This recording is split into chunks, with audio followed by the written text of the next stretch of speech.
Coming back to Tahawwur Rana and Pakistan, आप आज तो पाकिस्तान आप थोड़ा वॉच कर रहे होगे, आज तो बहुत लोग रोएंगे वहाँ। जी आज तो कई सारी मतलब चूड़ियाँ टूटेंगी वहाँ ठीक है। तो और वहाँ पे तो खैर टेलीविजन भी टूटते हैं जब क्रिकेट मैच होता है। तो देखिए, और दिल तो खैर बहुत टूटे हैं, क्योंकि इनकी उम्मीद ये थी कि इन्होंने भी हाल ही में शरीफुल्ला को दिया था अमेरिका को। आईसिस का कमांडर था अफगानिस्तान में और अमेरिका का मोस्ट वांटेड था, और इन्होंने वो पूरा का पूरा नेटवर्क पकड़ा, क्योंकि आईसिस को अफगानिस्तान में एक्चुअली आईएसआई ही चलाती थी। ठीक है, ये प्रोजेक्ट आईसिस जो है, आईसिस खुरासान आईएसआई का था, जो उन्होंने अपनी इंश्योरेंस पॉलिसी बनाया हुआ था अफगान तालिबान के खिलाफ, कि अगर अफगान तालिबान कहीं अगर हमारी बात नहीं मानते हैं, हमारे खिलाफ जाते हैं, या अगर हमें आर्म ट्विस्टिंग करने की जरूरत पड़ती है, तो हमारे पास आईसिस खुरासान नाम की ऑर्गेनाइजेशन होनी चाहिए। जब आपने सर्वे किया वहाँ कितने लोग बेल्ट बांध के घूमते हैं?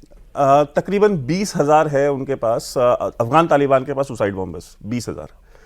तो आईसिस खुरासान का जो क्योंकि लीडरशिप बनाई हुई इनकी थी, तो उन्होंने 15-20 वहां से उठा लिया। उनमें सबसे जूनियर प्लेयर शरीफुल्ला था।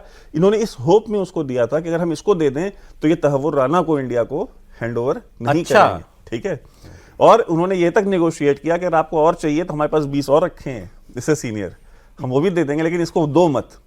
लेकिन चूंकि इंडिया ने एक स्टैंड ले लिया था कि नहीं भाई, ये हमको चाहिए एट एनी कॉस्ट। और देखिए, सब कुछ ठीक है, लेकिन बिजनेस जो है ना, ट्रंप एक बिजनेसमैन है। वो ये कहता है कि बाकी सारी चीजें ठीक है, लेकिन बिजनेस अपनी जगह पे है। वो बिजनेस, उसका एम ये है कि इंडिया के साथ उसको $500 बिलियन का ट्रेड ले जाना है। ठीक है, वो कैसे जाएगा? वो जाएगा इंडिया के कोलैबोरेशन से। ये आप आईसिस के 1-2 दे दो, वो थैंक यू बोल देता है। वो थैंक यू में 2 महीने जो रात में उनको हसीन सपने आते हैं आईएसआई वालों को। उसको क्या करना था वो राना का? सही बात, सही बात। उसके किस काम का? उसके किसी काम का नहीं है, उसने उठा के दे दिया। उसके पास तो है, 15 साल से उसी के पास है। और वो डोनाल्ड ट्रंप जो है, वो डीप स्टेट वाला प्रेसिडेंट नहीं है। उसको मतलब नहीं है कि यार सीआईए क्या कहती है, डीए क्या कहती है, एफबीआई क्या कहती है, लॉन्ग टर्म गेम क्या है हमारा, उसको कोई लेना देना नहीं है। एक बात जो भाई साहब ने कही थी कि देखिए, इंडिया में अपीजमेंट पॉलिटिक्स की आप इंतहा देखिए, मतलब पीक कहते हैं ना, आपको दुनिया में कहीं इसका उदाहरण नहीं मिलेगा। इंडिया में आतंकवाद होता रहा। ठीक है, जर्मन बेकरी में पुणे में बॉम्ब ब्लास्ट हुआ, Indian institute of science Bangalore में ब्लास्ट हुआ, संकट मोचन बनारस में ब्लास्ट हुआ, दिल्ली में आप नाम लेते जाइए, हर जगह ब्लास्ट होते थे। और ब्लास्ट को लेकर के हमारा जो एटीट्यूड एज एन इंडियन ये हो गया था कि एक कैजुअल सी चीज थी कि हाँ हुआ है, अखबार में पढ़ लिया, ठीक है, हम इंडिफरेंट हो चुके थे, हमें फर्क ही नहीं पड़ता था। जो पीढ़ी था सन 2000 में पैदा हुई होगी, 2010 में, 2009 में, उससे अगर आज आप पूछेंगे, उसको पता नहीं होगा कि ब्लास्ट क्या होता है, ठीक है, टेररिस्ट हमला क्या होता है।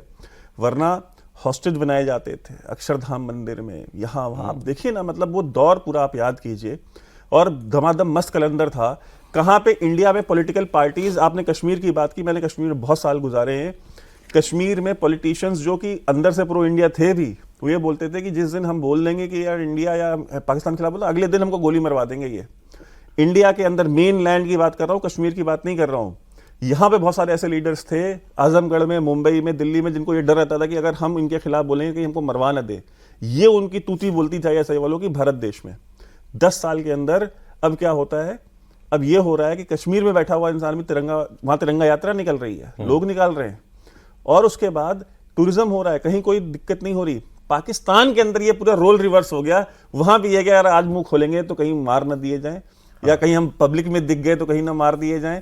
मतलब अपने घर से निकलने में लोगों को डर लग रहा है। सारे अंडरग्राउंड लोग हैं, सारे वहां पे क्या बातें होती है पाकिस्तान में? बातें क्या होती हैं ये जो लोग मर रहे हैं वहां पर? वहां पे देखिए, वहां पे ये कहते हैं कि जी देखें, जब आईएसआई के साथ सबसे बड़ी ट्रेजेडी है, वो ये नहीं बोल सकते कि रॉ मरवा रही है, क्योंकि वो पूरी जिंदगी तो उन्होंने कहा नंबर 1 तो हम है, नंबर 1 एजेंसी दुनिया की।